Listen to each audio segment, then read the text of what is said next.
I actually have a lot of stuff planned to talk about today. I actually did a little bit of research today, a little bit of planning for the stream today. What a treat. What a huge treat for everyone. I did a little bit of planning for the stream.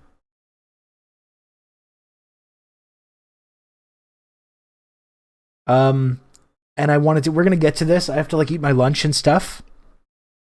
We're gonna get to this, but there's two big geopolitical events that happened just over the last couple of days. In Honduras, it's not Mushrob. No, it's not Mushrob. No, it's not.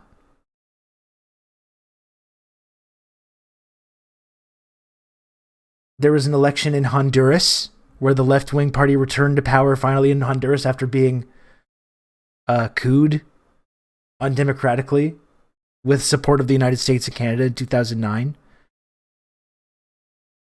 They restored their left-wing government in Honduras, and in Barbados. Barbados is finally put the finishing touches on this phase of total decolonization. They no longer recognize the Queen and the British royal family as head of state. They've transitioned to a republic, the Republic of Barbados. Very, very cool.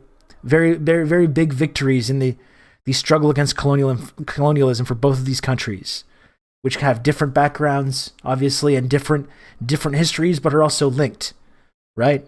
Honduras and Barbados, as well as Cuba, all the other stuff that's been in the news lately. Cuba, Bolivia, Nicaragua, Chile, Peru, all these places, these places are all linked. All these stories are linked because these are all countries and nations that are still struggling with the legacy of colonialism and imperialism. So we can talk a little bit about what's going on in each of these nations today, but I would also like to take a look, which, as you know, I love to do, take a look into the history of colonialism and imperialism in both Honduras and Barbados to help put the things that are happening today into a little bit of a broader context. And Barbados, massive props to Barbados. Sigma behavior by Barbados. The Queen's body, not even cold. The Queen's body is not even cold, and they're still just yeah, let's move this along here. Let's wrap it up in here. You got to respect Barbados for this. Canada could never. I'm sure when they finally let us know, as we all know, the Queen is no longer alive, right? When they finally let this slip. And by the way, I think I actually was I was kind of joking at first about the whole Queen dying thing. It was kind of a joke. But now I actually do, the Queen is for sure dead, right? I'm absolutely serious now. No irony. This lady is no longer alive. She's shuffled off the mortal coil. She's an ex-queen. We need proof of life. I'm not going to believe anything until I see proof of life at this point. Why wasn't she at this Barbados ceremony? What, she couldn't even call in?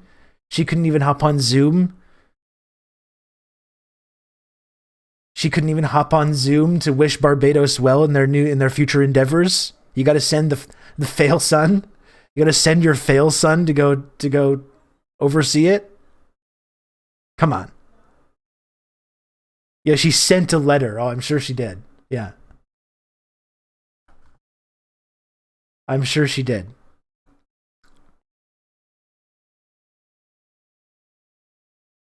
So again, I wanted to talk about two different geopolitical events that are going on right now. We've touched on a little bit already, talking about the Canadian monarchy, which is Barbados, finally taking the step to ditch the monarchy and become a republic. And these elections in Honduras that just happened that restored the left-wing government to power in Honduras around 12 years after they were couped by the, Obama, with help from the Obama administration and the Canadian government as well. So we can take a look at those two events, but as I said, I'd like to use that as a springboard to take a look back and talk about the ways that these places are linked.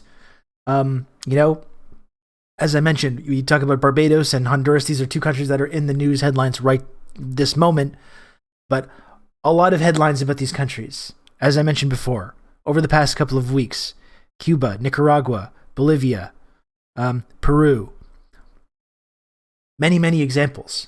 All of these stories are linked because they're all stories about societies that are trying to reckon with their colonial history and their history of imperialism and destabilization and economic warfare and all this stuff. And they're all responding to these things in different ways. And in order for us to understand this modern context, we're going to need to take a look back into the history of both these places. And I think a certain story emerges from that. So let's start with Barbados, okay? Let's start with Barbados because we're talking about, the monarchy. It's a good transition to talk about Barbados transitioning away from the monarchy. Here's like if you're not familiar with this story, here's just the brief little Guardian hit on it. Here we go. I, Sandra Prunella Mason, do swear that I will well and truly serve Barbados in the office of President, so help me God.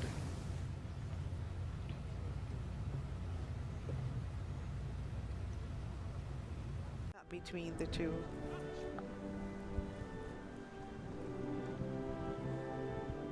From the darkest days of our past and the appalling... And I'm certainly not going to criticize Barbados for taking this enormous step. They are being nice about it. They're being nice about it. They're letting this guy come and feel like he's important, right? You can go, listen, we'll tell you what, Prince Charles, one last time, you can come play pretend. You can come play pretend in this little ceremony. Would that make you happy, Prince Charles? Prince Charles?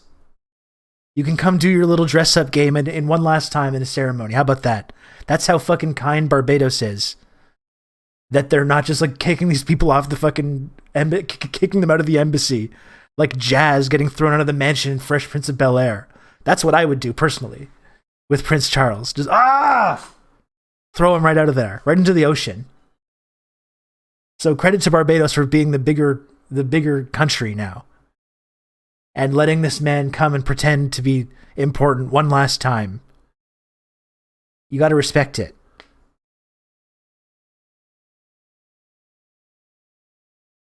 appalling atrocity of slavery, which forever stains our history, the people of this island forged their path with extraordinary fortitude. Simultaneously, as the all colors are marched off the parade, the Queen's standard is lowered.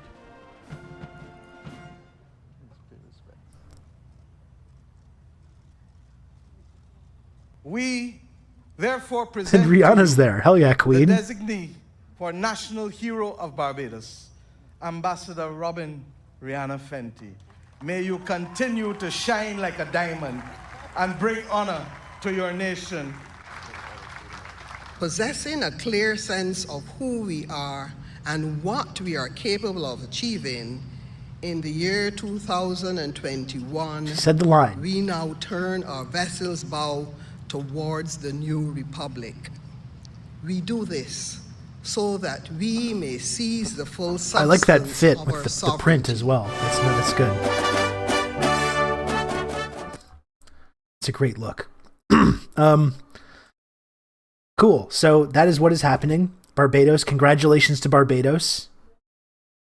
And no congratulations to the United Kingdom. Therefore, And again, Charles talks about you already hinted at the legacy of British colonialism in Barbados. With the old line we hear from these decrepit fucks. Oh, the stains of our history, and whatever the fuck they say about this. Well, let's dive into that. We're looking at this story, this momentous occasion. But what are these historical stains exactly? That's something that I would like to explore today. Because it might be nice for the Prince Charles of the world to just pretend like this is some like this disagreement that happened in the past, these historical stains. I mean, it's the exact same thing that Canada talks about when we talk about the mass genocide of Indigenous people. Oh, these mistakes, you know? These mistakes. These horrible mistakes of the past. I mean, that's how they like to frame these things. But what were those mistakes? Well, let's take a look at that. I think we should look into this, don't you? So I got a couple of videos here. A couple of videos here about Barbados' past. Barbados. This is a really brief clip from this TRT World, which I believe is a Turkish state media thing, about the painful colonial past of Barbados. And I have another video as well exploring how they were basically the first slave state and exploring the sugar plantations of Barbados. And we're going to talk about some of these mistakes, these historical stains, as Prince Charles put it. I accidentally enslave people all the time. It happens to everyone, okay? We've all been there. We've all been there. And no, of course he doesn't even apologize. These historical oopsies, if you will. And that's always the question also, Longra. What are the mistakes? And are they really in the past? Or are they intentional and ongoing? That's a great question. Let's take a look at this video about the painful colonial past of Barbados. A very quick hit, this one. Barbados was ruthlessly colonized by the British Empire and became what's been described as the most systematically violent, brutal, and racially inhumane society of modernity.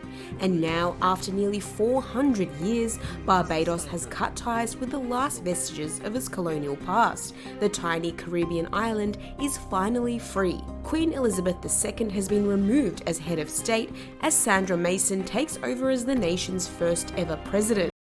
And again, we talked about it up front, worth mentioning again, this lady's body is not even cold. And Barbados is just like, yeah, let's move this along. Let's get out of here. Get the fuck out. Extreme Sigma behavior on the part of Barbados right now. You absolutely love to see it. Whether fair or foul winds come our way, vessel Republic Barbados has set sail on her maiden voyage. Barbados had been under British control since the 1620s. On 14 May 1625, the first English ship docked there and claimed it for King James I. From 1627, English settlers began occupying the island, wiping away traces of its original inhabitants. Initially, white British indentured servants were used to toil on the plantations of tobacco, cotton, indigo and sugar, but in just a few decades, Barbados became England's first truly profitable slave society. Between 1627 and 1833, nearly 600,000 African slaves were made to work in its sugar plantations. I think sometimes when we talk about these things, the length of time is really staggering.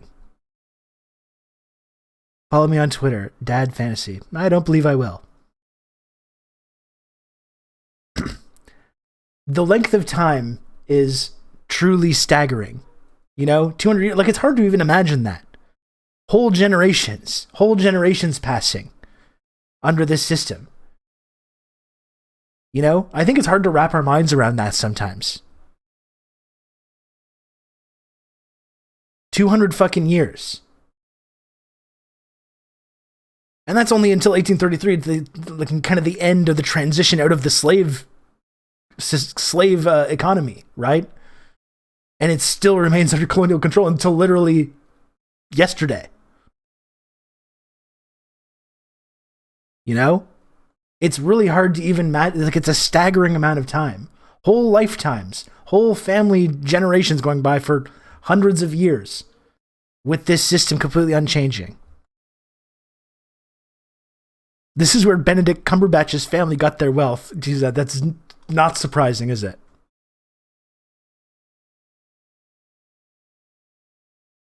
It recently dawned on me how multiple generations of Africans lived under chattel slavery, and it's demoralizing. It's staggering to think about, seriously. Hundreds of years. What's up, Lost Sue? it's hard to wrap your mind around. I think about it a lot in British India as well. British India was colonized in... You can count on me. You're going to have good old Rob to talk you through like all this. The mid-1700s.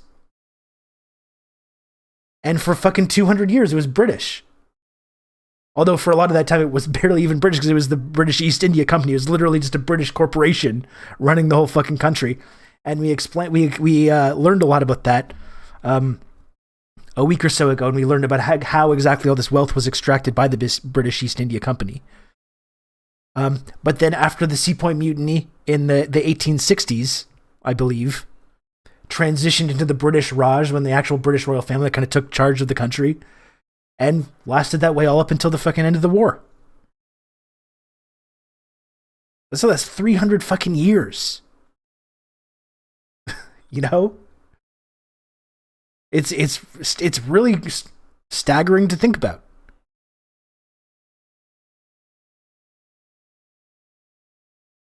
I don't know anything about my family past 3 generations because of these pink-faced demons. Truly horrid people. That's why it's so frustrating that we have to still continue to respect these people and respect these institutions. Like the fucking cursed British royal family. By the way, Alana, thanks for gifting a tier 1 sub to Lost Sue. Thank you so much. Thank you.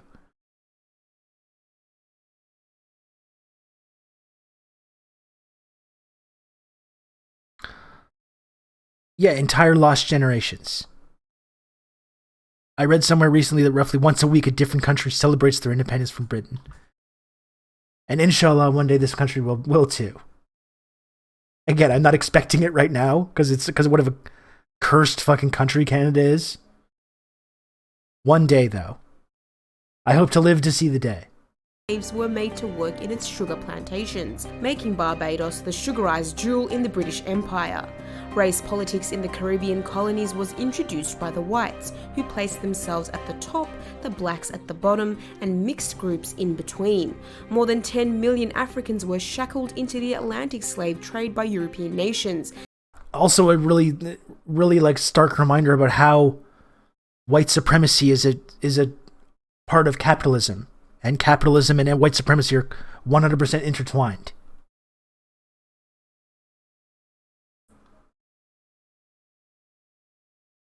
Between the 15th and 19th centuries, those who survived the often brutal voyage ended up toiling on plantations where they were exploited and treated inhumanely for being from an inferior race. In 1834, slavery was abolished in Barbados, and the island nation went from being a colony to a fully independent state in 1966. Despite this, the Queen still remained its head of the state. It has taken Barbados 55 years to be reborn as a republic, but it will remain within the Commonwealth, a group of 54 countries across Africa, Asia, the Americas, and Europe. The historic handover... This is literally just like a participation trophy for the British. Yeah, okay, we'll still technically be part of this fake alliance of former colonies if it's going to make you happy, if you just leave us the fuck alone. You get a little participation trophy. Have you covered the human zoos yet? No, not yet. I mean, we talked a little bit about Belgian colonialism. Yesterday, we were talking about Belgian colonialism in Africa and how it's like the King Leopold's activities with Belgium in Africa should be mentioned alongside, Hitler and every single horrific, disgusting crime of modern history, or all history, really.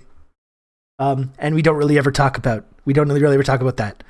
But I know Belgium, something that I read yesterday was that they still had human zoos up until 1953 or something. You never hear about that really so much, do you? Yeah, sure, Lost, so you can link us a vid there. It's horrible what they are. They let a generation of people starve to death in Ireland. The monarchy would take any and all food the Irish produced. They literally enslaved people from Africa, exploited the Indians and Irish, and then colonized and murdered indigenous people of America, Canada, and Australia, to name a few. It's really disgusting that anyone likes them or idolizes them. Yeah, there's no reason why we shouldn't mention the perpetrators of these crimes alongside every other mass murderer, right? I saw that tweet from the Victims of Communism Foundation the other day that was like the sacred, sacrosanct Holodomor Remembrance Day that they're trying to like make happen, saying like, oh yeah, Lenin and Stalin, they invented these kind of deliberate famines. And it's like, are you fucking kidding? Does anyone believe that? Are you fucking kidding me? Ridiculous.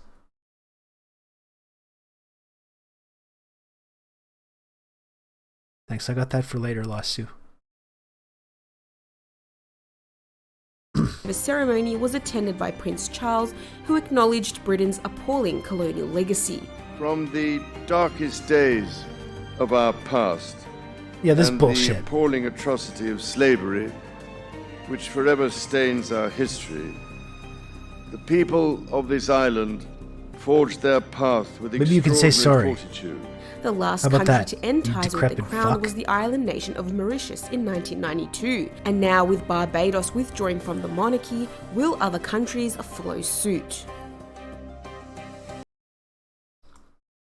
Those ancient mistakes.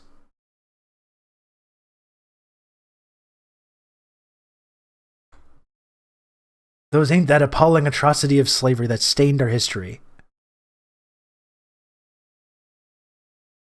Where, Red Scary, it's a great question. Where is the Victims of Colonialism Memorial? Do you know why we don't have a Victims of Colonialism Memorial? Because it would have to be so fucking big that you could see it from the International Space Station. They can't find a fucking graphite surface enough, large enough, to contain the multitudes of horrors of this institution. That's why we don't have one. It's just it's literally physically impossible to build a monument to the victims of colonialism that could ever do any of those crimes justice. Oh, and what's up, Ben? Thanks for joining us today. Literally, George Washington Dewey literally had teeth ripped out of the mouths of slaves just to make his dentures. Yeah, and of course we heard in the history books, we had wooden teeth. He had wooden teeth. They kind of left that part out. Because we still have to worship this fucking guy. In America. These people are literally still crying about mild land reforms in South Africa. I know. That's how much they care about the appalling atrocity of slavery. They're still fucking crying. And for every small movement towards decolonization or liberation, these fucking weirdos are just crying about it every step of the way.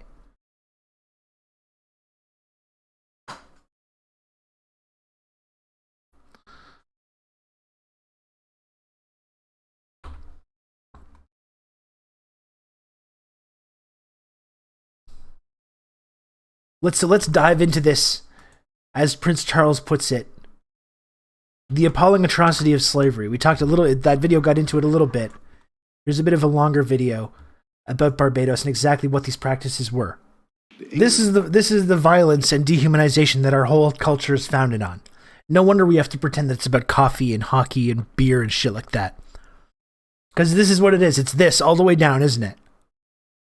This is the country that lectures people about human rights. Yeah. No wonder we have to invent this completely fake culture to hold on to.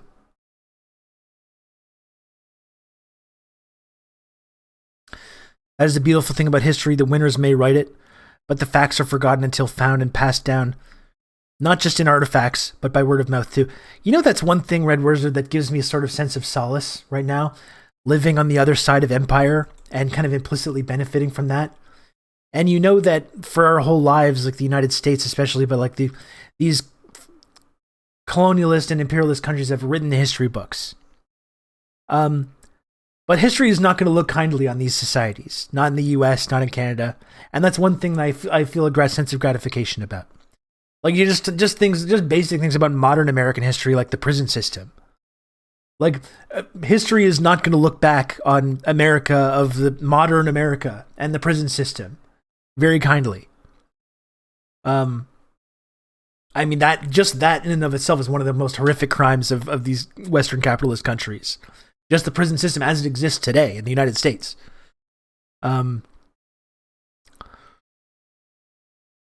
That's one thing I take solace from. Not 10,000 years. It's will be in the future. I'm definitely talking about kind of a fixed point in the future, but history will not look kindly upon these societies.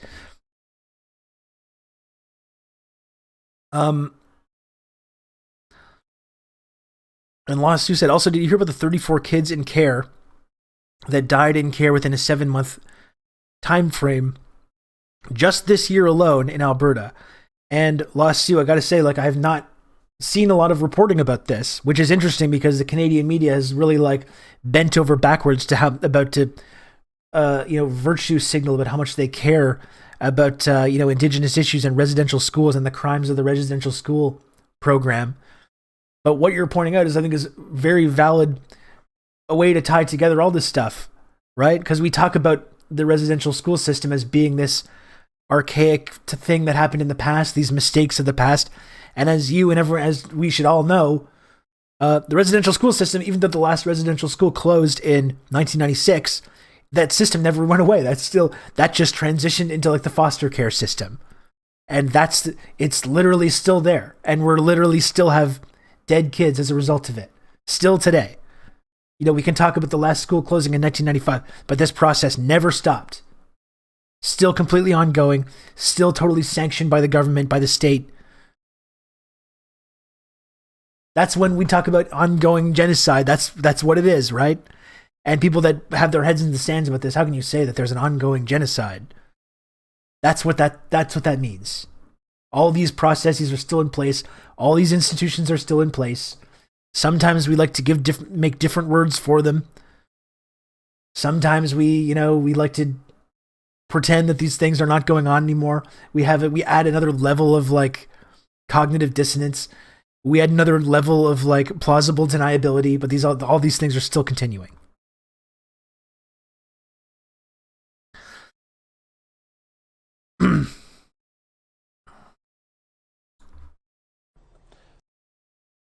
Jesus Christ. Oh, well, we'll get to this next, okay? Fucking horrific. My country was one of the most brutal slave-owning nations when sugar canes became obsolete compared to locally grown sugar beets. We just sold our former slave islands to the USA and ran with the money, and we're finally about to create a museum to our slave-owning past. And the Danish right wing doesn't want it to be too activistic and make people feel bad. That's right. We can never feel too bad. We don't want to make people feel bad about our history. Yeah, and all the talk about critical race theory right now is similar to that as well. It's all about whitewashing the fucking horror that our whole society, the foundation of horror and violence that our whole societies, our modern Western societies are built on. And that's right, crowd babes. Where is the international condemnation, the UN declarations, the NGO campaigns? Where is all that stuff? It's a great question. It's a great question. All these institutions seem to be focused elsewhere. And again, we still have people in this country, Canada, still lecturing people about human rights. We still have this country, Canada, lecturing people about what they do with their indigenous populations and their managing these cultural differences. It's sick, honestly. It really is. Let's just finish this. So, I mean, this is what this legacy is, right? It's not just this nice feel-good story about Barbados transitioning into a republic and ditching the British royal family. Like this, I don't think in this conversation we're really hearing much about this legacy. The Clintons using NGOs to siphon hundreds of millions out of the Caribbean. Yeah, exactly. Like in Haiti. All over the place. American right-wingers be like, stop making me feel guilty for my skin color, when the reality is we just want you to admit that this country is built on blood and exploitation. But that's such a travesty that you have to deflect and call it racist. Yeah. Or as Crad Papers is saying, black people need to stop being such sensitive snowflakes, or indigenous people. But don't you dare remind white people of the past crimes committed in their name. My feelings are far too precious to acknowledge that. It makes me sad to think about that. That's what these like really manly, conservative, free-thinking individuals, that's what they all think about this. Depraved people.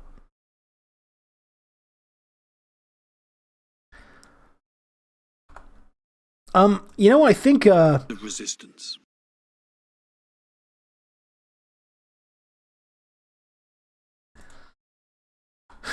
I think this is where reading Lenin can kind of come in handy as well. When you talk about, the state and what the state is, like what the British state, what its function was at this time. Was it a way for all these different classes to like get along and work together in the most efficient way possible? No, it's organized so the people at the top of the triangle are oppressing the people on the bottom. And it's organized specifically for this exact reason. And what seizing the state means, it doesn't mean abolishing that so everyone gets along. It's about flipping that triangle over on top so the people that were on top are now on the bottom. That's what it's about. It's not about being like, okay, now we're gonna make it so everyone's equal. That's not what it is. That's not what seizing the state means. It's about flipping that upside down so the people on the bottom are the ones doing the oppressing rather than being oppressed, and making sure the state is organized for that purpose. Not that anything like that would ever happen here or would be necessary, because here we are all equal, right? That's why that would never happen here, and we don't even need to entertain that idea. Let's not even think about that correlation, actually.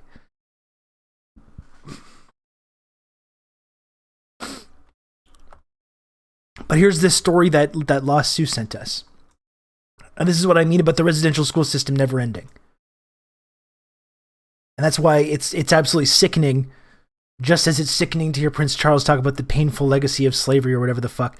That's why it's very similarly depressing and enraging to hear Canadians talk about the ancient mistakes, the historical mistakes, the dark stain on our record of the residential school system, still ongoing.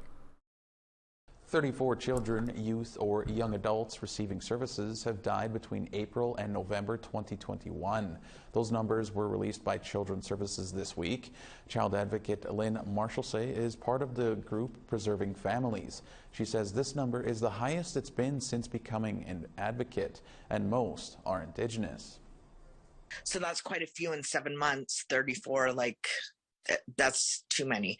23 out of the 34 one would be too many, confirmed to be Indigenous children and youth. And currently in the Alberta Child and Family Services system, 71% of the kids in care are Indigenous. So that's alarming in itself. SOS Canada. Depraved country. Absolutely depraved country.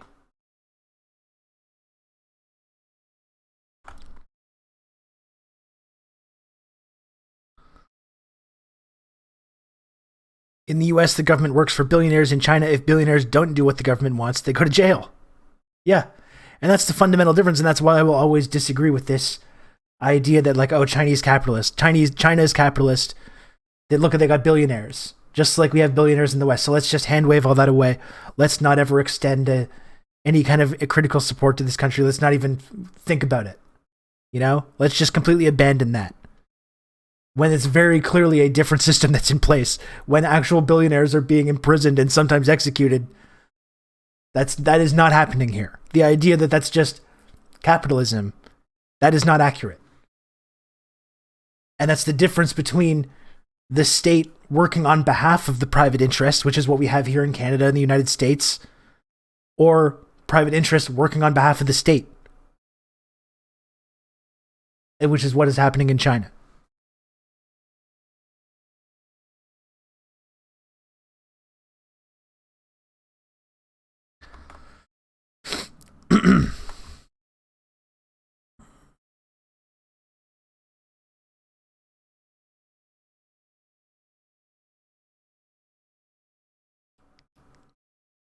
QAnon dipshits are screaming "Save the children" when there's legitimately children to save in both the US and Canada, and they don't care. Yeah, I mean, not that QAnon people care. They don't. Of course, they don't care because they don't consider, immigrant children or Indigenous children to be real people.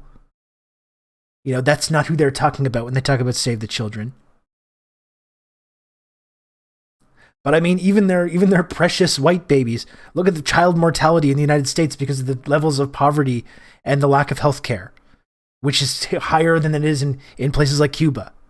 They don't even care about those people either. Even their precious white babies that are dying. They don't care about saving those children either. All they care about is saving the fake children and their weird, depraved fantasies that they dream up. Okay. Now we've gotten all that out of our systems. I've got another hour and a bit to talk about Honduras. Okay, this is the second half of what I wanted, these serious, important political issues that I wanted to talk about today. If that's okay with all of you, if you want to talk about some actually important stuff, and maybe try and learn something. If that's all right with all of you, we can maybe progress into that now. That's the other big geopolitical event that happened this week, though, that I wanted to link together with all this. You know, you talk about Barbados and Honduras. Like, how are these places similar? You have Honduras, which was conquered by Spain, Barbados, which was conquered by Britain. You know, they've got different colonial histories. They've got different modern histories, different populations, different societies. The similarity, though, is that these are two societies that are still to this day trying to come to grips with this legacy, the legacy of colonialism, the legacy of imperialism.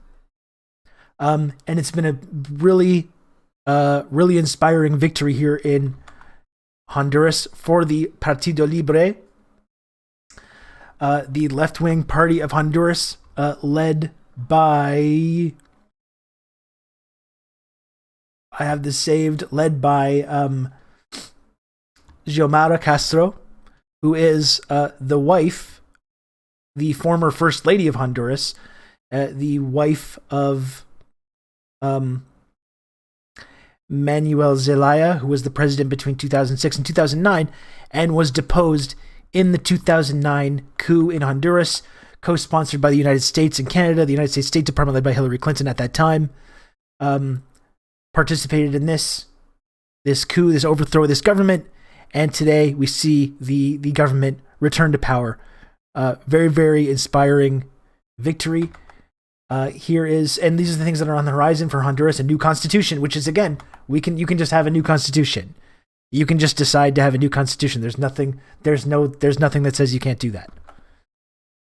Joining the ALBA countries again, new relations with China, that's certainly people in America and Canada are going to be thrilled about that.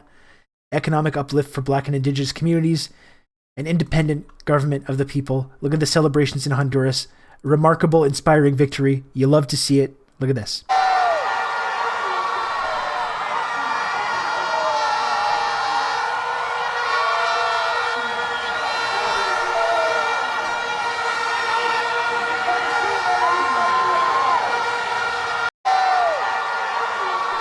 Wonderful.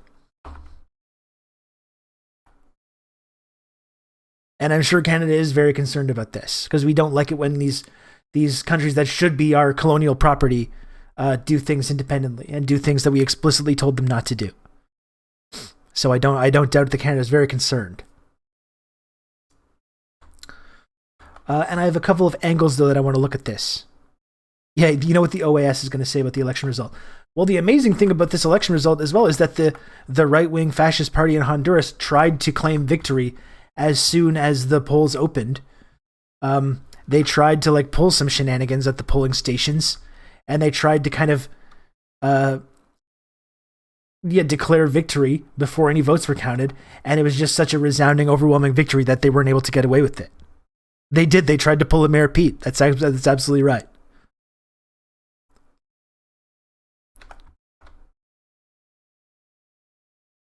So weird that Melanie Joly hasn't congratulated Xiomara Castro, Honduras' first woman president. You'd think that girl bosses would stick together, right? You would think that girl bosses would stick together. So I don't understand why we haven't seen a statement to that effect yet. Yeah, time to look for those irregularities. Okay, so that was one thing I didn't find before today. Does anyone have the clip of when the opposition party declared victory? I would like to take a look at that. This is like a thread. This is just a thread of different videos and stuff from the election. One of the local observers raised the alarms that in one of the polling booths, cell phones were being allowed in so that people could take pictures of their ballot and charge the National Party for their votes. He said the National Party observer tried to kick them out. It's illegal to enter the polling booths with camera or phones as a provision to stop people from taking photos of their ballot, often used for vote payouts later. In several booths, observers have denounced the delegates of the Partido Nacional have been taking photos. Another common complaint is that many people have been denied their right to vote because of the complicated voter registration process that saw tens of thousands excluded. The woman I spoke to suggested that this was in favor of the National Party.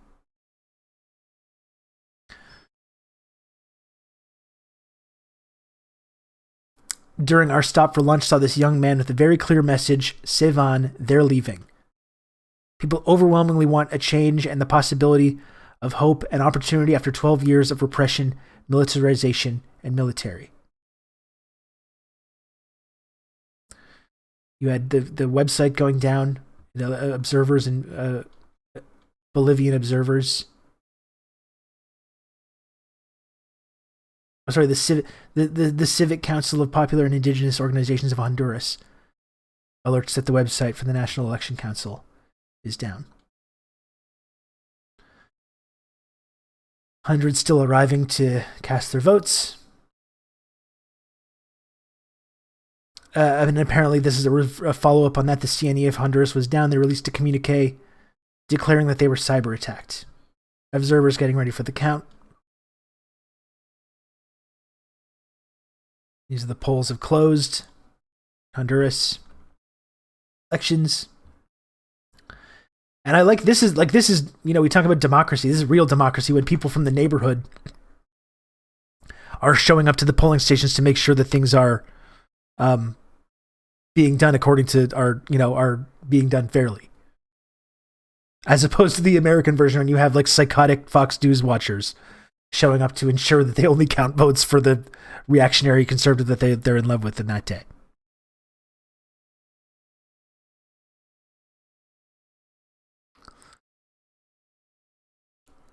We got to get the trifecta. So Barbados girl bossing, while imperial countries do the gaslighting and gatekeeping. That's right. That's it. I really am looking forward to Pete leapfrogging Kamala, then the K-Hive going insane, then Pete loses to DeSantis by an overwhelming margin. We start the 100-year Republican imperialism. I mean, it's depressing. The prospect of the right-wing reactionary wave that's about to hit America is very alarming and depressing, but at least we can take comfort in we can take a small amount of comfort in the meltdowns that are going to ensue from it. If nothing else.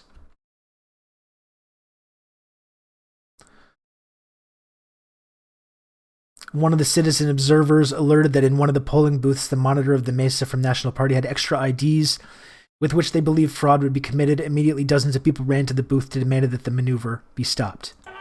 So this is really inspiring to see you have average Hondurans ensuring that this victory is not going to be tainted or fucked with in any way. They're all going out to defend these polling stations to ensure there's no fucking imperialist trickery being done.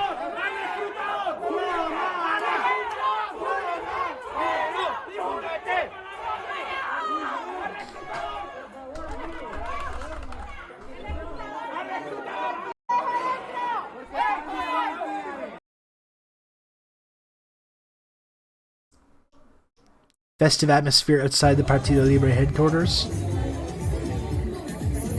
Getting ready for their big victory.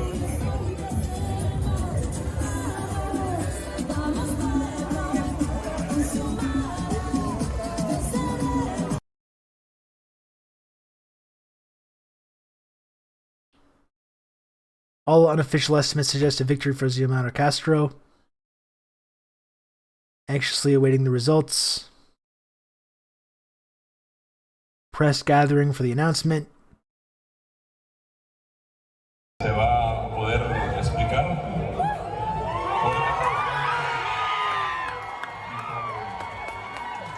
They hate to see a girl boss winning.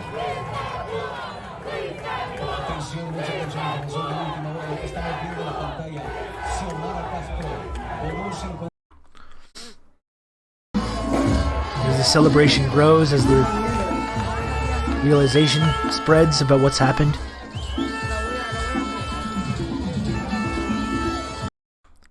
Congratulations, 8 Crimson 8 on your test. 89%. Oh, there we go. Poggers. Very good. Latin American leftists give me hope for humanity. More and more people are saying new pink tide, aren't they? More and more people are saying this. New pink tide. In fact, can we get a new pink tide going in the chat? And that's the thing, we can complain all day about how fucking decrepit and racist and authoritarian and reactionary Canada is, or the United States is, and how there's no fucking hope for the left to do anything. And maybe that's true. Maybe some miracle is going to happen where things will change. But like, this is where the movement is happening, right? It's happening. It's happening in China. It's happening in Central and South America. This is where people are actually doing the work. This is where the left is actually winning. And I don't want to always tie things back to China, but that's again the primary reason why I'm supportive of China becoming this new, this is some guy, Rob geopolitical, Russo, some leftist based in Canada. I world was leader. turned on to this sick individual, and I found this. Oh, Sam Sater, what a fucking nightmare.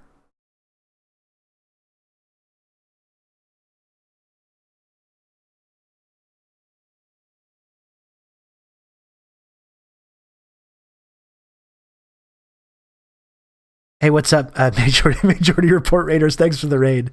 Thank you. I didn't just bounce. That was just a bit. That was just a little bit. I didn't go anywhere. Don't worry about it. Thanks for joining us, Raiders. What were you folks talking about today? What were you talking about on the Majority Report today? I'm really happy to have you all here.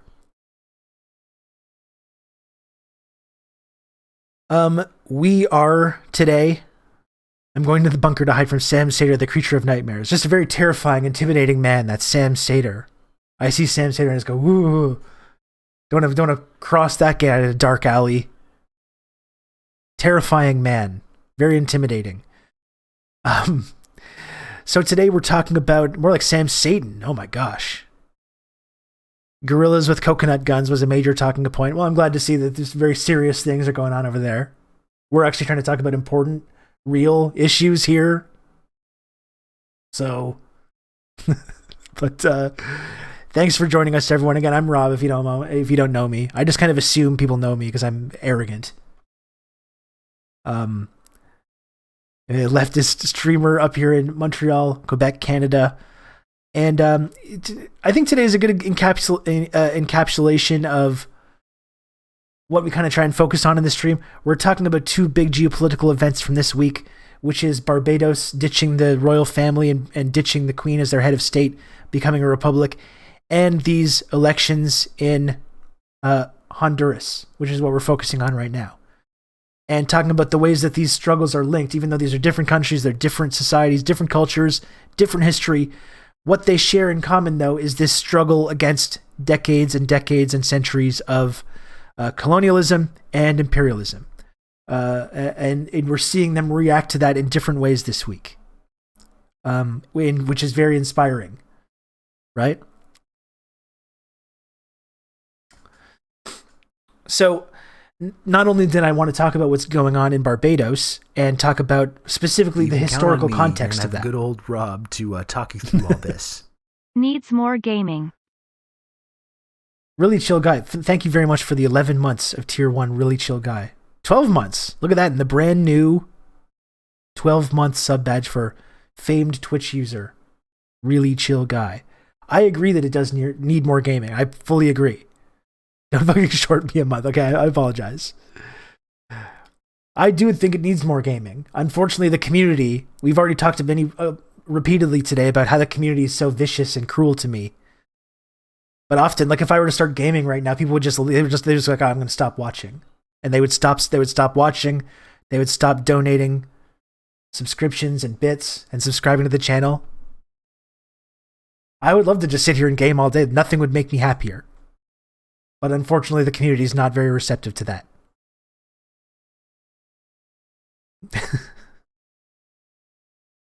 But thank you very much, really chill guy.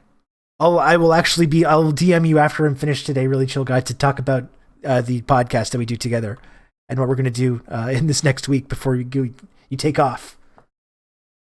You leave skipping town, skipping the country.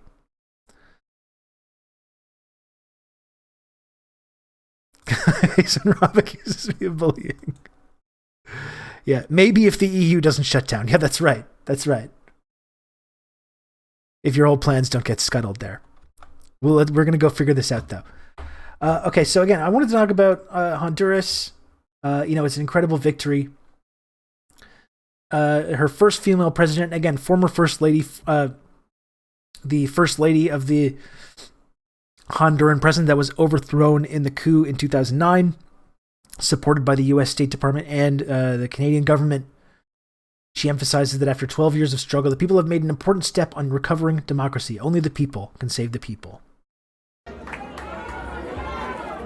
Really a wonderful victory. Ganamos.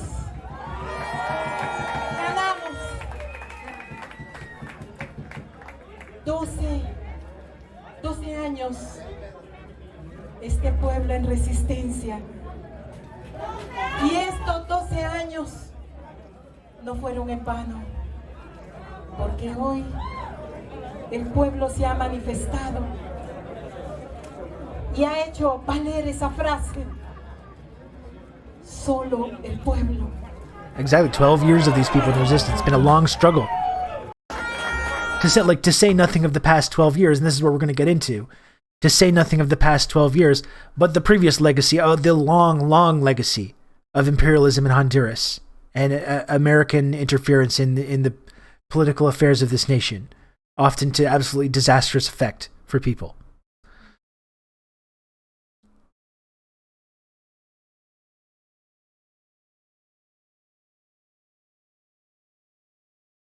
Yeah, you're probably right, Crad Babes. Maybe if I did actual games that people wanted to watch, that would be an interesting strategy as well. That we could actually talk about and comment on. Rather than this mindless child video game that really chill guy has introduced me to.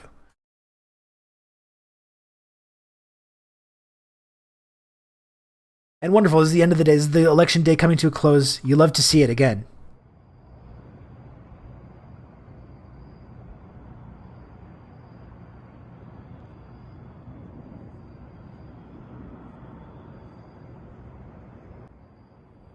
I can't actually hear anything.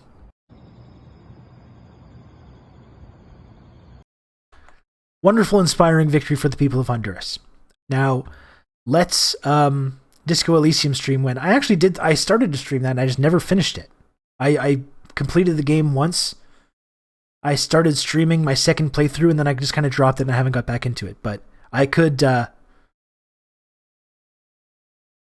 absolutely get back into that because I really do want to continue my playthrough of Disco Elysium. It is kind of a tough one to stream, but it's easier now that they've got the final edition with all the voices and stuff.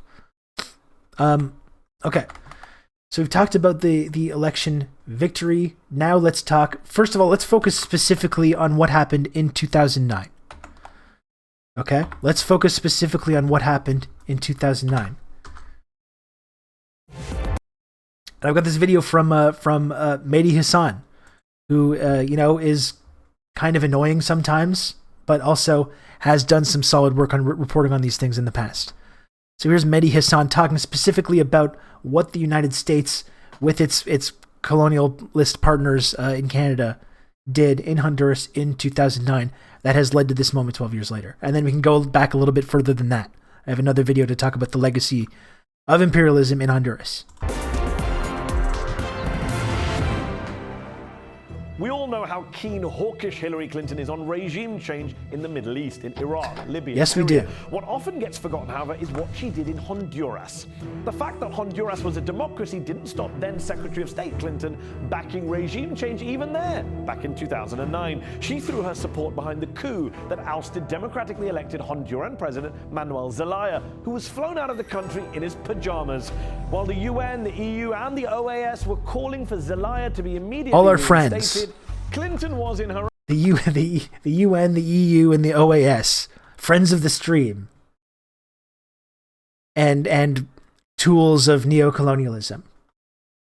You know when they're against you that you're doing something right. Generally, that's a good indication. When these fucking ghoulish institutions are teaming up to overthrow you, you know you're probably doing something right. own words, words to quote her 2014 memoir Hard Choices, strategizing a plan to restore order in Honduras and ensure that free and fair elections could be held quickly and legitimately, which would render the question of Zelaya moot. A pretty damning admission.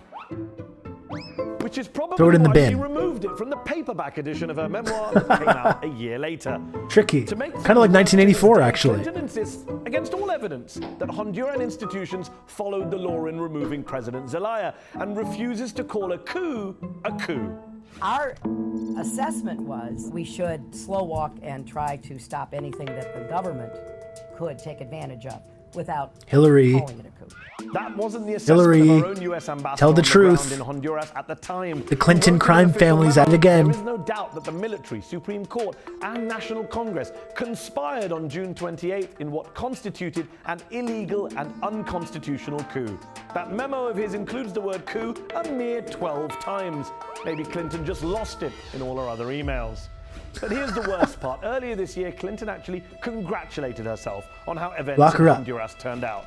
We managed a very difficult situation without bloodshed. Put aside for a moment that the people of Honduras might not want the US managing situations in their country. To say with a straight face that the whole thing happened without bloodshed is astonishing, given the Yeah, and I was going to make a point about this, but let's just see what the video says, because that's absurd. This idea without bloodshed, while completely hand-waving away the violent legacy that gets left in the wake of these fucking disastrous decisions. UN says the murder rate in Honduras went up by almost 50% after the coup, with the return of death squads, ongoing violence, and soldiers accused of murder and torture. Berta Cáceres, the famous Honduran... Wonder if any of those folks are being advised or trained by U.S. military contractors and defense contractors and these types. I wonder if they've got their fucking greasy little fingers in this situation. I wonder. What a stunning development that would be, wouldn't it? Human rights activist who singled out Hillary Clinton for backing the Honduran coup warned in 2013 that the army has an assassination list of 18 wanted human rights fighters with my name at the top. When they want to kill me, they will do it. In March of this year, Cáceres was shot dead inside her own home. I guess it isn't surprising, is it, that Henry Kissinger and Hillary Clinton are such good friends. Evil people. Evil. Completely seriously. Completely unironically. 100% serious. Lock her up. Don't lock her up for dumb email bullshit. Lock her up for these very serious crimes which we're talking about here. These are crimes sometimes. We lose sight of that, don't we? These are very serious crimes. These are far worse crimes than 99.9% of people caught up in the barbaric, disgusting United States prison system are in there for. Significantly worse than any of this shit. And she gets to walk around going to her mansions, hanging at their nice little pool parties with fucking Henry Kissinger. Isn't Mehdi is kind of a dipshit. I know he bent over backwards to get that MSNBC gig. God bless him. He still sometimes does some good stuff, though. It's wild that the U.S. lectures anyone on political prisoners and supposed repression of dissent, whilst putting $1 million bounties on the heads of political activists and leaders across the world. It's just sickening. And I don't think we should lay it all at the feet of Hillary Clinton. You know, Hillary Clinton is a symptom of this system and not the cause of it. But I'm sorry, when you commit serious crimes like overthrowing governments that result in environmental leaders and activists being targeted by murderous death squads, that's a crime. Sorry, Hill. That's a crime. Lock her up. For real. Completely unironically. And if you come here and you think that I'm making that statement and you think I'm like a right-wing guy, lock up the right-wing guys too. Please do. Lock up Trump and Pence and all those guys. Yes. Lock them up as well. I don't want to make this just about Hillary Clinton.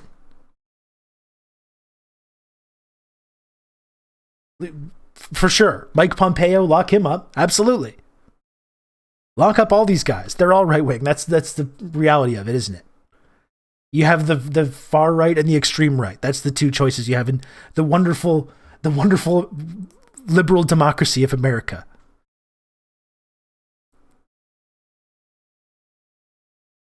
So just in case anyone thinks that I'm only talking about Hillary Clinton or just the libs or anything like that, lock them all up, please.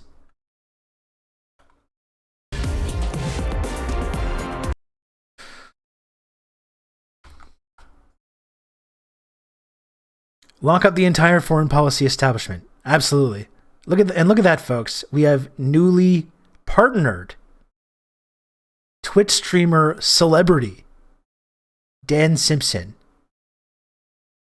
joining us. How exciting. Newly partnered Twitch streamer celebrity Dan Simpson. The Clintons had slaves in Arkansas. They had prisoners work as servants in the governor's mansion. Do you remember that whole like online discourse about that? When people were like, Jesus Christ, like she literally admitted they had slaves. And you had all these liberals being like, no, that's not the same thing. And just like defending it, like defending the slavery. This is who these people will lay their bodies on the tracks. So they ensure these fucking psycho weirdos don't get even remotely criticized, let alone held accountable for like the multitude of crimes that they've been involved with.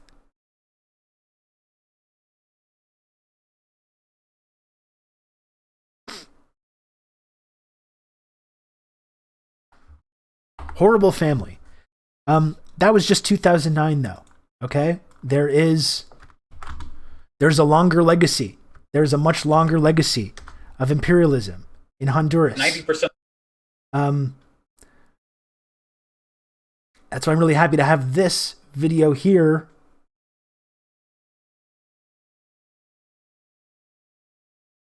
By Ramiro Sebastian Funes, discussing the impact of capitalism, imperialism, and the drug trade on Honduras. This is from Midwestern Marks. Because this is, I think we should take a longer look. We can take a longer look at the history of the violent history of imperialism in this nation. Midwestern Marks, who I think has missed a couple times lately, which you hate to see. But Midwestern Marks, especially Eddie from Midwestern Marks, always very, very on point when it comes to these issues of imperialism, which I respect a lot.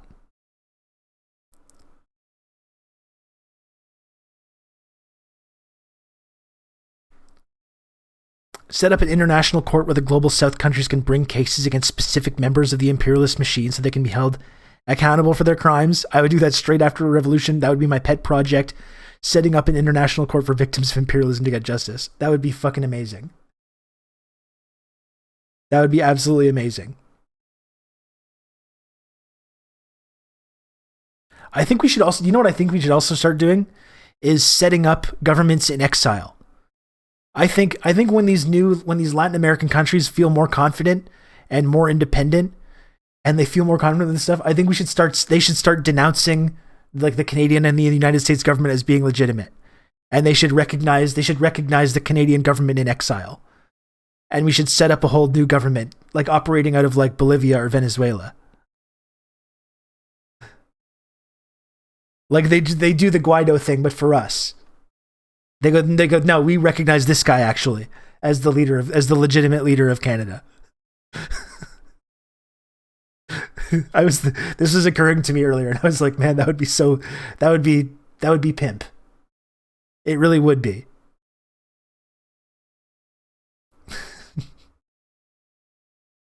That would be an extremely bold move.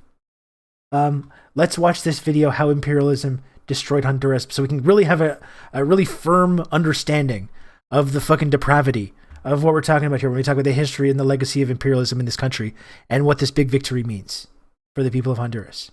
90% of the drugs that enters the U.S. goes through Honduras. If you look at a map of the drug trade, it literally swerves around Nicaragua, like completely swerves, and it goes straight into Honduras, straight into Mexico, and then Rob Guaido. Listen, Moistell, this is the question you have to ask yourself when you embrace the hustle grind set. Why not me?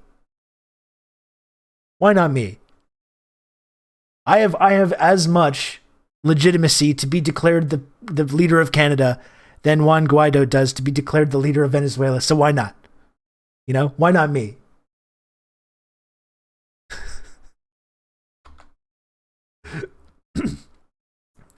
Okay, sorry. The U.S. goes through Honduras. If you look at a map of the drug trade, it literally swerves around Nicaragua, like completely swerves, and it goes straight into Honduras, straight into Mexico, and then into the U.S. So it's very central. There's a lot of dark forces. It's not just also like properly the State Department and all that. We're talking about the multinational drug cartel industry that is very invested in keeping Honduras a right-wing narco military dictatorship. Mira que ya viene la revolución, para que se asustan será pa' mejor. Es el pueblo entero el que ya está gritando, viva la revolución. We have in 2006 the election of Manuel Zelaya, who comes in through a liberal party, I believe, and he ends up for the next 3 years basically implementing a program of 21st century socialism or something quite similar to it. He gets couped out in 2009, and Honduras ends up really going down a really bad rabbit hole because of it. So can you speak a little bit about the conditions of Honduras before Manuel Zelaya, some of the improvements that he brought about, and how has Honduras been after the coup, while also maybe trying to connect it to your experience as a Honduran? So just for some background as well, I was deeply involved. Actually, the coup in Honduras was something that brought me to socialism and communism in 2009 when the coup happened in June. It's something that really awoke in my spirit because this is a time when, this is even before Occupy Wall Street, and this was the height of Hugo Chavez when he was still healthy and in his prime. And I remember so many great things that were happening in Honduras under Manuel Zelaya. Manuel Zelaya is somebody who wasn't even outwardly left in the beginning. He's somebody, again, who comes from the Liberal Party, as you mentioned. He's somebody who actually comes from a more petty bourgeois family background. His family is a family of cattle ranchers. Manuel Zelaya, however, is somebody who was deeply influenced by the progressive left in Latin America and the Caribbean. He became president around the same time that Daniel Ortega became president again in Nicaragua, and they wanted to revive commerce and trade between Honduras and Nicaragua under socialism and ALBA. And it's interesting because Honduras is a country that, similar to in South America, how we have Venezuela and Colombia, where you have Venezuela as like this anti-imperialist revolutionary country that had this revolution. Colombia, because of its geopolitical position, was very strategic for the U.S. imperialists and has the tightest grip there because it also connects to Panama, to Ecuador, to Venezuela. Honduras plays a very similar role in Central America because Honduras borders Guatemala, El Salvador, Nicaragua. It's right next to Belize. You have the Atlantic and the Pacific Ocean. So historically, and that's where the Contras are trained. My family, my dad is from the place where the Contras were trained, right on the border of Nicaragua. We used to go drive into Nicaragua. It was like a 15-20 minute drive right across the border. So my family, my dad would tell me all these stories of how in the 80s, the Contras would go into their town. They would like do coke and do heroin and start gunfights with people. They would just start shooting guns like in the middle of the streets, terrorizing people. They would go to the college campuses. And at that time, if you were reading Marx or Lenin, they would kill you right on the spot. They were right wing. They were like something like I would compare to ISIS, right? They were like fascist criminals back. Better dead than red, right? That's been the animating philosophy of the United States government for a century. Except for that one brief period in World War II where they fucking did the right thing at the against all their normal instincts. That better dead than red has been the animating philosophy of their foreign policy for 100 years. And that's how you justify that. That's how you justify subsidized death squads just massacring people like I was describing. By the U.S. and involved in the drug trade, hands down. That 90% of the drugs that enters the U.S. goes through Honduras. If you look at a map of the drug trade, it literally swerves. Also similar to ISIS, they were funded by the United States. And it goes straight into Honduras, straight into Mexico, and then into the U.S. So it's very central. There's a lot of dark forces. It's not just also like properly the State Department and all that. We're talking about the multinational drug cartel industry that is very invested in keeping Honduras a right-wing narco military dictatorship. There was revealed papers during the trial of El Chapo Guzman from Mexico, the Mexican drug lord. he financed the campaign of Juan Orlando Hernandez, who's the president now of Honduras, the right-wing National Party. So all the things that they said about Nicolas Maduro being a drug trafficker and all that is actually true about Juan Orlando Hernandez. Projection. He travels freely in the U.S. He goes to Washington. They treat him well. So literally, projection, folks. When we talk about how imperialist, when all these claims about human rights, narco trafficking, illegitimate elections, projection. When we say it's projection each and every time, it doesn't mean like 75% of the time. It doesn't mean 80% of the time. It doesn't mean 90% of the time. Literally every single time. It's always projection every single time. Dan Simpson, you got to read Jakarta Method. Very, very important to this one. Okay? Very important. But projection, though. Every single time. And actually, when you start to learn this, it actually becomes really informative. Because then you can see these like State Department types telling you what the truth is. As long as you understand how to read the lies that they're saying. When you understand that it is projection each and every time. And when we accuse this country of human rights abuses, when we accuse this country of human trafficking or drug trafficking, we know when they're making these claims that what they're actually saying. If you can make sense of these lies, when you know that it's projection 100% of the time, you can discern some kind of truth amidst all the lies. That's called being immune to propaganda, by the way, which is a psychological effect you get from watching this stream. Honduras right now is a pillar, a base of U.S. imperialism, of drug trafficking for so many competing interests in the U.S. That's why it's so crucial for them to maintain Honduras under the boot of this right-wing military dictatorship. So in 2007, 2008, when Manuel Zelaya was trying to confront these drug traffickers, was giving land back to the Afro-Indigenous people in the north. You have the Garifuna people, the Afro give the land back community who have been there for hundreds of years, who are descendants of enslaved Africans, who are being kicked off of their lands by multinational tourism companies, by palm oil plantations. He gave land back to them. And also in the southwestern part of Honduras, you have the Lenca people, where Berta Cáceres is from. And Alexandro Bruxo.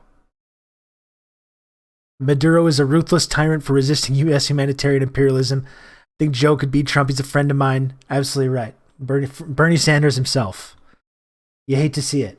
You know, I still got love for the old bastard. That old social democratic bastard. But absolutely someone, especially in his later in life, has played ball with the very people that he spent most of his life really struggling against, which is unfortunate. You understand a little bit why he felt he had to make these choices, but you hate to see it. No, land back is white genocide. That's right, of course. Well, that's what we talked about earlier, right? Where Britain recognizes the harmful, painful legacy of slavery, but even any minute steps towards land reform in South Africa, they're still like, no, don't.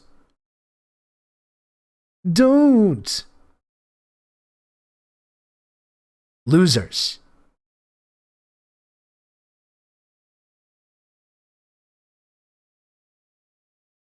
I'd prefer this organization of the world order than the sinister Chinese and Russian order. The US is bad, but Russia and China are definitely bigger assholes. I've had a supposed socialist tell me about this. This is still, crowd babes, I mean, it's ridiculous what you're saying, but this is still probably the predominant view that most people have, even people that are critical of American foreign policy. You hate to see it.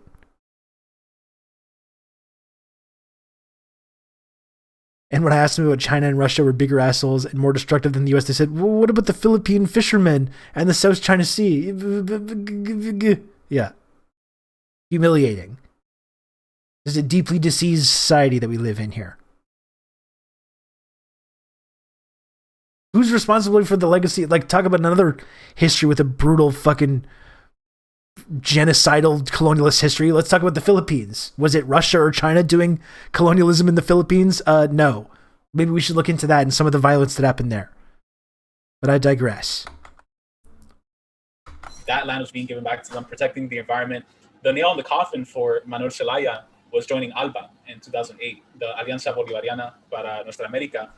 At that point, the U.S. was like, yo, we got to get him out of here. Because at that point, Honduras was no longer at the behest of empire. They were, because Honduras' biggest trading partner has always been the U.S. as a neo-colony, especially bananas. Honduras was actually historically the first banana republic, and that's where the term comes from, because the United Fruit Company set up all these banana plantations in Honduras in the 50s, and they also used that as a base of resistance, quote unquote, or a base of attack against Jacobo Arbenz in Guatemala in the 1956 coup that removed him. And interestingly enough, one of Che Guevara's most famous quotes, where he said, quote, something like this, I'm paraphrasing, "I swear before a picture of Comrade Stalin that I will not rest until I cut the tentacles of these imperialist octopuses." That was him in Honduras, passing by United Fruit Company plantation, where my mom is from in the north. That's actually where they were based in Puerto Cortes and Tela. So that whole area is all banana plantations, banana republic, and Honduras has always played that role. And as a platform of attack against Nicaragua, which has always been free and sovereign. So once Manuel Zelaya signed ALBA, once he was cooperating with Daniel Ortega, once he was cooperating with Venezuela, with Ortega, talking about reuniting Latin America under socialism, that's when the U.S. really got scared. Obviously, this is under Obama, right? This is under Obama's administration. Hillary Clinton was pushing for the coup. She has that, what is that book, Hard Decisions or whatever. She's a psychopath. She talks about invading Honduras, teaching them a lesson. And so they went in, they kidnapped him in the middle of the night, 2 a.m. They flew him in a helicopter to Costa Rica, and they dropped him in the middle of the jungle. Like, imagine right now, somebody goes to your house 2 a.m. in your PJs, they take you on a helicopter, drop you in the middle of a jungle in Costa Rica. He went through Nicaragua. In Nicaragua, he was very well received. He made it back to Honduras. So he's somebody who became radicalized. It's a very interesting story, right? Because he didn't come into president as somebody who was like a socialist or leftist, but he became a socialist through that process, through seeing like, oh, okay, let me try. He went through that process of a liberal mindset of like, let's change from within, let's reform the system. So that happened. Once again, you have the fucking dipshit American imperialists forcing people to adopt the right techniques, even people that try to work within the system, that try to work within the global economy, that try to be part of the international community. Even people that are trying to do this, they're so fucking depraved that they force these people to like abandon these incorrect ideas about liberalism and embrace this more radical vision. And we're all begin working together as part of a sort of a global anti-imperialist coalition. Well done, everybody. Good job, imperialists. This is what happens when you have a quarter by quarter, profit-based mindset of how you need to do geopolitics. Ever since the coup 2009 to the present, it's been over 11, 12 years. Honduras has been the most violent country in the Western Hemisphere, if not the world, for many years. But there was no bloodshed, according to Hillary, remember? Privatized system. No bloodshed. When we talk about Marx and capital, right? As I'm reading Capital, Marx talks about the anarchy of production of capitalism. There is no order. Everything is production for production's sake, for the valorization of capital. People do not benefit off of their own land. The land, resources, and labor of Honduras does not go to the people of Honduras. It goes to the shirt that I'm wearing on your back. Gildan shirts are made in Honduras. A lot of sweatshop clothing is made in Honduras. The bananas we eat, the coffee we drink. So it's not going to the people of the country. And Xiomara Castro, who was Melaya's wife, she is somebody who's very progressive. I would say more to the left, and has always been more to the left than Melaya. She ran for president in 2014, and in 2013 and 2014, I can't remember the exactly, but in that period, she ran as president. She undoubtedly got the majority of the votes, huge mobilizations for her, and they were like, nope, you didn't win. And nothing, there was not a peep from the OAS or anything. And again, no irregularities there. So it's kind of like she's run several times. So now this time she's running on her own. And she's also got the support of a very important journalist named Milton Benitez, who's a communist in Honduras, and he supports Xiomara Castro as well. So it's interesting to see. My prediction for this upcoming election in Honduras is that there are going to be some huge protests, because I think that they're going to, once they deny her these victory, countries are rich. She'll get a lot of the vote. People it's are the so people that are poor. 12 years right. of right-wing, evangelical, neoliberal, free market, free trade zone nonsense has destroyed our country. That's why you see all these people in the migrant caravans going to the U.S. from Honduras. They're not coming from Nicaragua, right? They're coming from Honduras primarily, and Haiti and Guatemala. They're tired of that. They want socialism. They want order. They want public infrastructure. There's not even public water systems. There's no public sanitation system. People in Honduras burn garbage in their homes because there's no central municipal authority that picks up garbage. There's no running water, right? That people have to buy Nestle, Coca-Cola bottles of water that they can raise the price of at any point. So okay, so two good points here. Imagine a very important journalist in your country being a communist. Again, in our enlightened Western liberal democracies where we have free press, this is just completely unthinkable. This supposed free press system, completely unthinkable that such a thing could ever happen.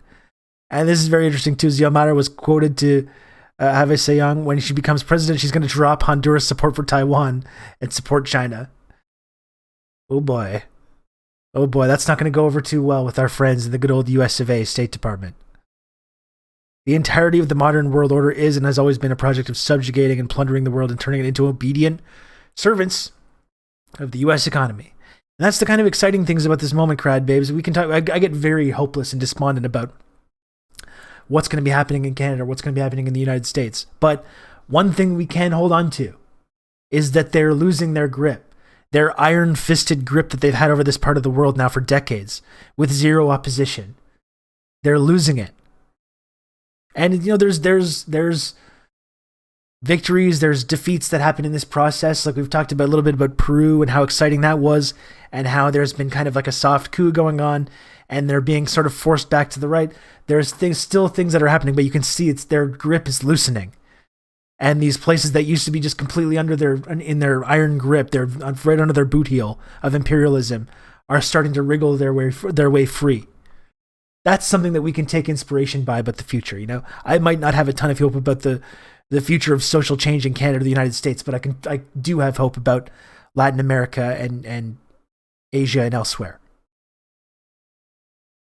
And that's where I think the left is going to win.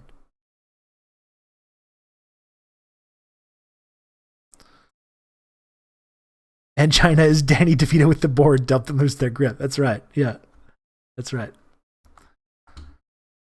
It's great. We're seeing the worst of capitalism, and I think that I support Xiomara. I've supported her for many years. I hope she wins, and I would love to see an alliance between a socialist Honduras and a socialist Nicaragua. Hell yeah.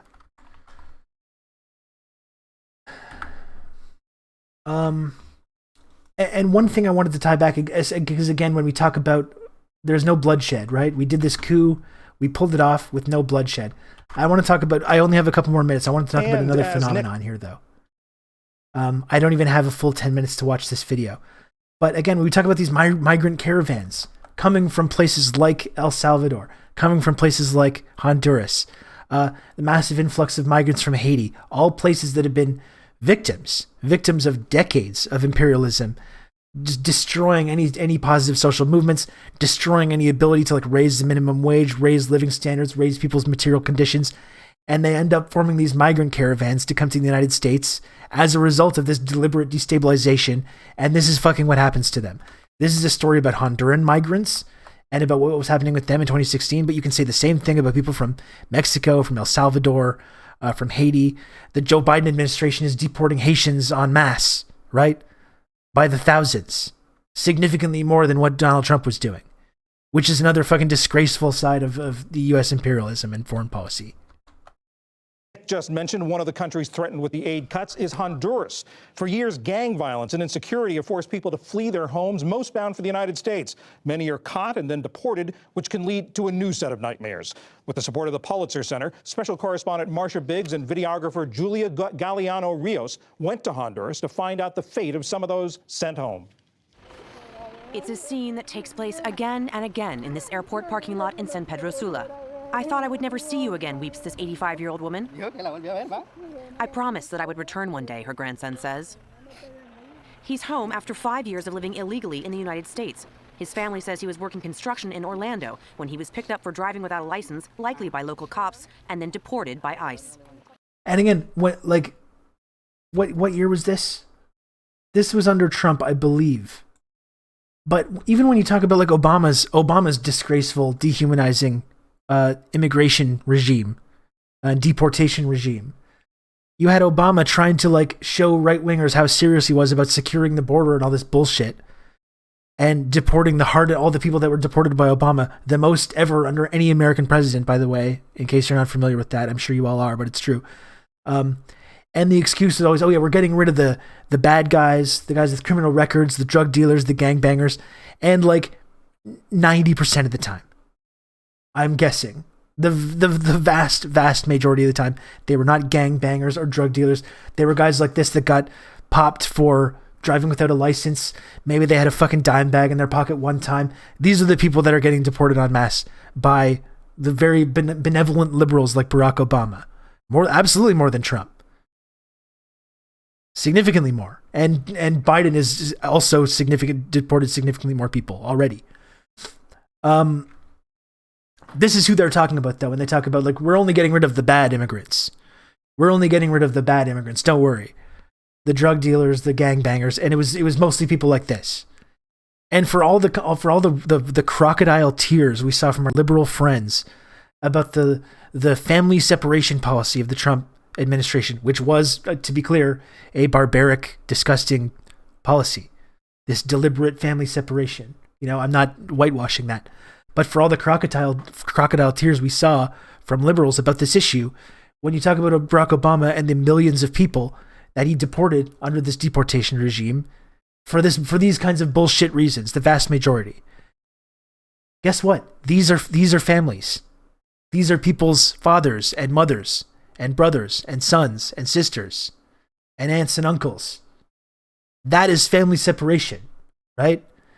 It's not the exact same thing as Donald Trump's kind of very deliberate and deliberately cruel family separation policy, like ripping the children out of the arms of their mothers on the border. But it's still the same in practice. It's the same thing. You're still separating families. You're still separating moms and dads and children and daughters and all these families. When you deport millions and millions of people, as Barack Obama did and as Joe Biden is doing, that's what you're doing. You're destroying these families intentionally.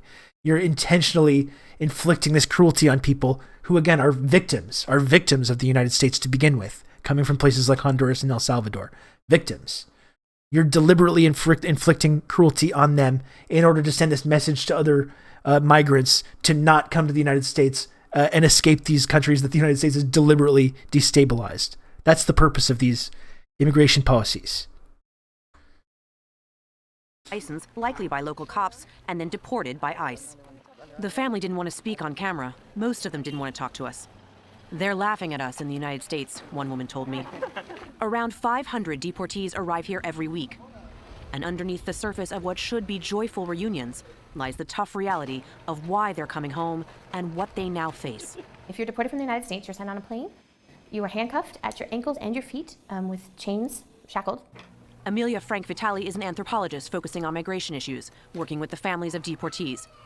She says most of them are poor and were fleeing gang violence. Deported back to one of the most dangerous cities in the world, they now have nowhere to go. And again, as we just learned, gang violence has been deliberately inflicted on these societies. Deliberately inflicted.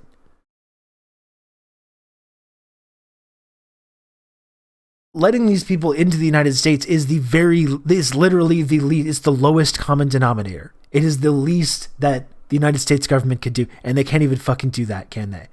They owe, not only should they be doing that, they owe massive billions of dollars of reparations to all these societies. In Honduras, in Haiti, in El Salvador, in Nicaragua, in Cuba, in Venezuela. They owe billions and billions of dollars in reparations to these nations.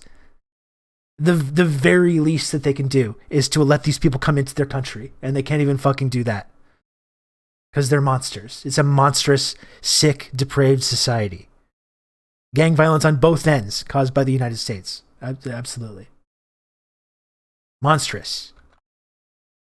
You have to flee. You can't go to another neighborhood controlled by that same group. But you can't go to a neighborhood controlled by any of the rival groups either.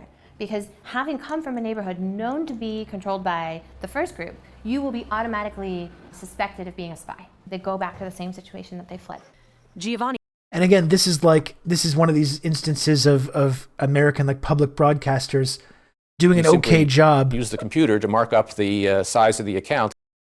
Simplistic linguistic. Thanks very much for the 200 bits. You see these public broadcasters doing a decent job talking about the symptoms. You'll talk about the symptoms and the violence that are the symptoms of the system without ever talking about the cause. How did this stuff happen? Well, let's not look too deeply into that. Let's not look too deeply into that. He is one of those people. Like so many young men in Honduras, Giovanni says members of a local gang threatened to kill him when he didn't join. He asked us not to use his real name. I would never want to get into a gang, because here, to be in a gang means you have to do whatever they say. Rob, kill, kidnap, whatever they order you to do. So in the fall of 2017, Giovanni and his cousin left Honduras, intending to cross into the U.S. illegally. He says he tried to make an asylum claim after he was arrested, but had no evidence of the threats on his life, which are necessary to advance a claim. He says he couldn't afford the $10,000 bail, so he sat in detention in Arizona while he waited out the process. After 5 months, he can't stand it anymore. Barbaric. He signs a voluntary deportation order and is sent back to Honduras. Within a Barbaric week of his arrival, country. he says members of the gang kidnapped him and took him to what's known as a casa loca, Spanish for crazy house, one of the many homes abandoned by those fleeing violence and now stolen by the gangs. They held me for 2 or 3 hours. They already had machetes and everything to cut me into pieces. They wanted to kill me at once. They wanted to kill me because I didn't do what they wanted. What did they do to you? Here and here, they were like metal rods. They put a rod through me. This one went in deep. They cut my hands. They burned me. I have several. And Ennis scars says on if my you just back where don't they were like it, you hitting just me. get out. They had a Greatest country in the machete they were world, using to cut according my to Ennis hands. Cantor. They wanted to cut off my hands and kill me slowly.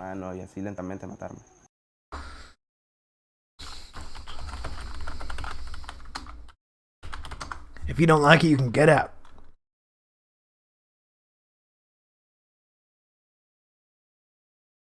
That's what Ennis Cantor has to say.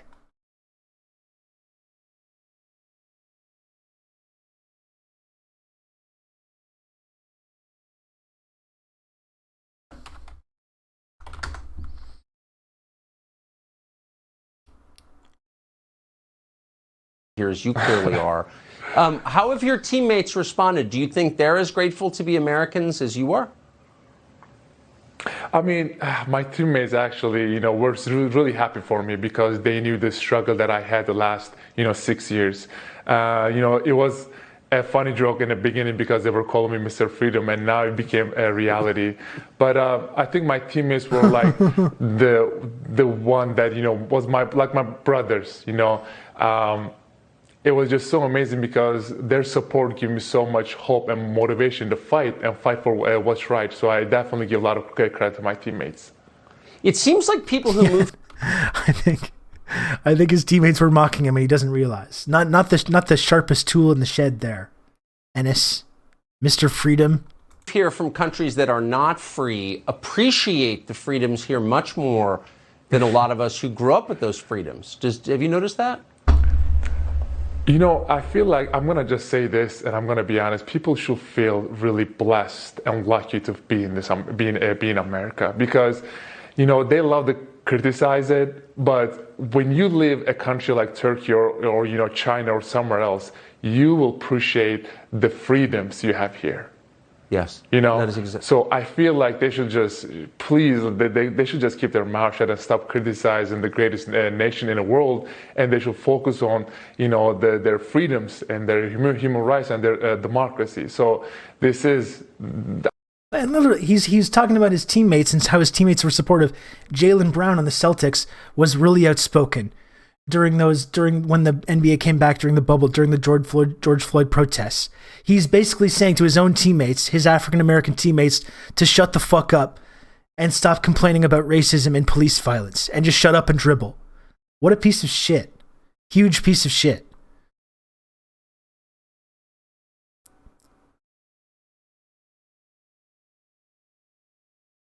Massive piece of shit, Ennis Cantor, and cannot play defense. Sucks at playing. He can't D up. He can't D up. He sucks. You can't play him.